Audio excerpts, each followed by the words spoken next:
This election year is an important one. For the first time in a long time, Ohio will be electing a new U.S. Senator. As part of taking care of Cleveland's own, TV8 is pleased to present a special program that will give you an opportunity to meet the candidates and hear their views on the issues. Thanks for joining us for A Closer Look, the U.S. Senate race in Ohio.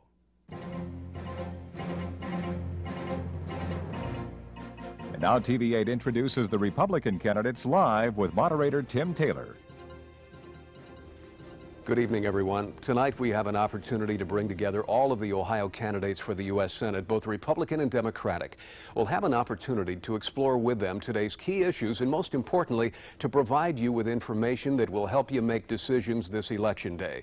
We begin our discussion this evening with our Republican candidates. Not only will we ask these candidates specific questions on the major issues, we'll give them an opportunity to respond and question each other. I'd like to begin by introducing the Republican candidates. In fairness to all, introductions and seating are in alphabetical order. First, let me introduce Michael DeWine. Michael DeWine served most recently as Lieutenant Governor of Ohio and has been a congressman and an Ohio State Senator. Dr. Bernadine Healy has been the director of the National Institute of Health and served in 1984 and 85 as Deputy Director of the White House Office of Science and Technology. George Rhodes is a small business owner and veteran. He's never held political office, but firmly believes Ohio voters are disenchanted with the current system. And Eugene Watts, first elected in 1984, has served 3 consecutive terms in the Ohio Senate. Well, once again, we begin with opening statements in alphabetical order. Mr. DeWine begins this half hour of discussion. Good evening. I have good news for our viewers tonight. Just a few short days and all the TV commercials will be off the air. Seriously, though, we've had a good debate, and a good debate about the issues during this campaign. I run for the United States Senate for the same reason that I became involved in politics a number of years ago, to change things.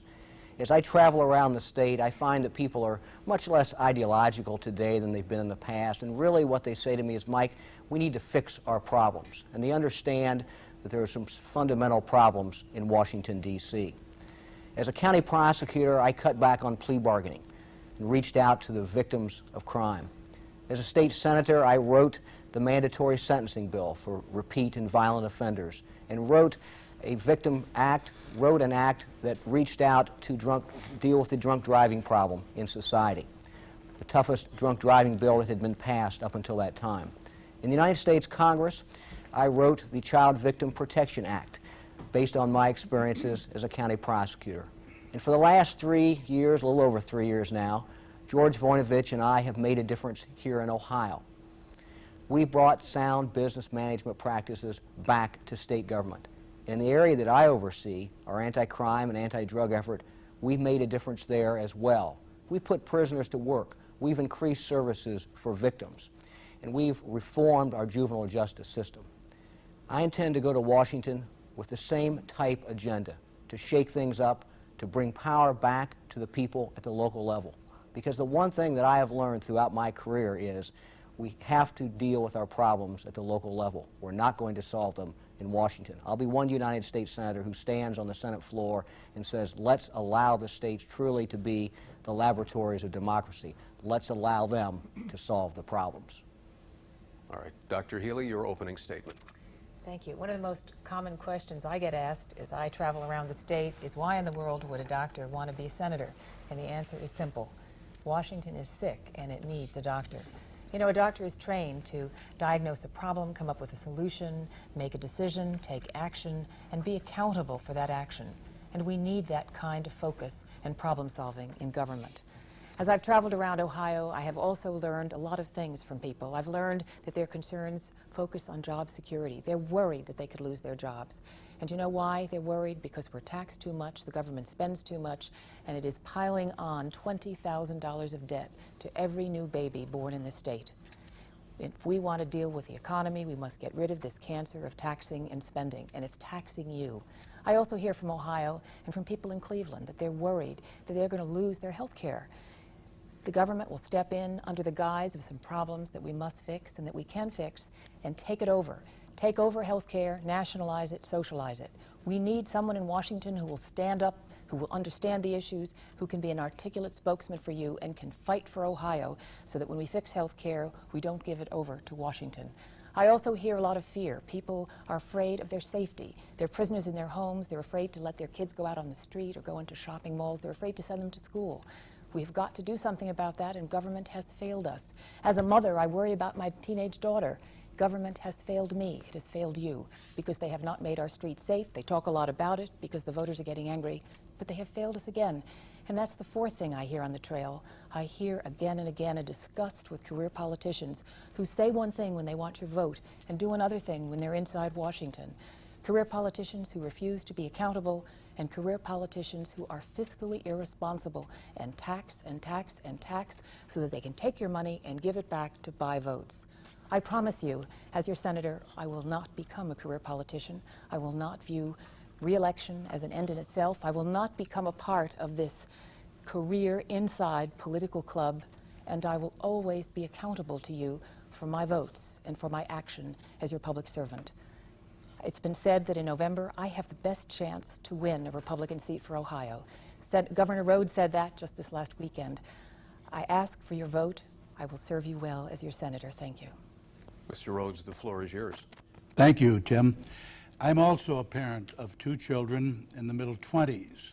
Many young people today are contacting me face-to-face or by telephone, and they're telling me of the limited opportunities that they see. People my age often say that we have lived through the salad years and the halcyon days of our country, and that those days are gone forever. I don't see it that way. I think that the best lies ahead. The best is yet to come, and young people are going to find opportunities. But what worries me is the pessimism and cynicism. People have a great distrust for our federal government, our state government, pretty much government at any level. They simply don't trust politicians. They tell me that all politicians are liars and cheats. There's only slight evidence to support that. Every day in the newspapers we do hear and read of a scandal. But nevertheless, I know a lot of politicians. I know these 3 fine people on my right and left, and we have a lot of good people, good Republicans running, and fine Democrats.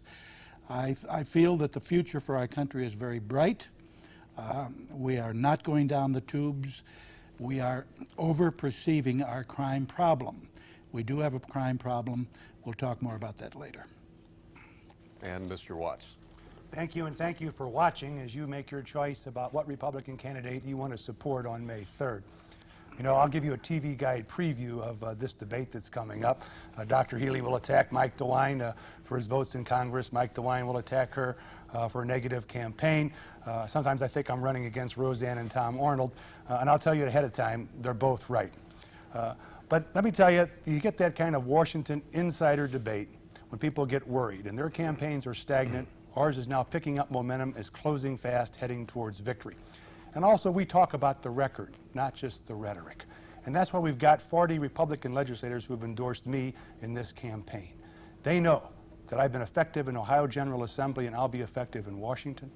And they know I'm the kind of Republican that can win a close race in November. I'm a different kind of Republican. My dad was a cop. Neither one of my parents got beyond 8th grade. But they inspired me to get a PhD in history and to become a college teacher where you learn a lot about the issues, but you don't make much money. And I'm one Republican that could look Joel Hyatt in the eye next fall and say you shouldn't have to be a millionaire to serve in the United States Senate. Maybe that's why they don't understand our middle class problems of paying the mortgage and arranging daycare and trying to figure out ways to send our kids to college. And I'm a Vietnam veteran. I served there when Joel Hyatt was an anti-war protester. I'll tell him that that's where I learned about leadership. What did he learn? And I took that leadership to the Ohio Senate, where I sponsored 250 bills into law. That's an important achievement on the tough and controversial issues. Those are the ones that Gene Watts tackled. And while I'm the only one up here saying that I got you a 15% income tax cut, the others have really nothing to add to that.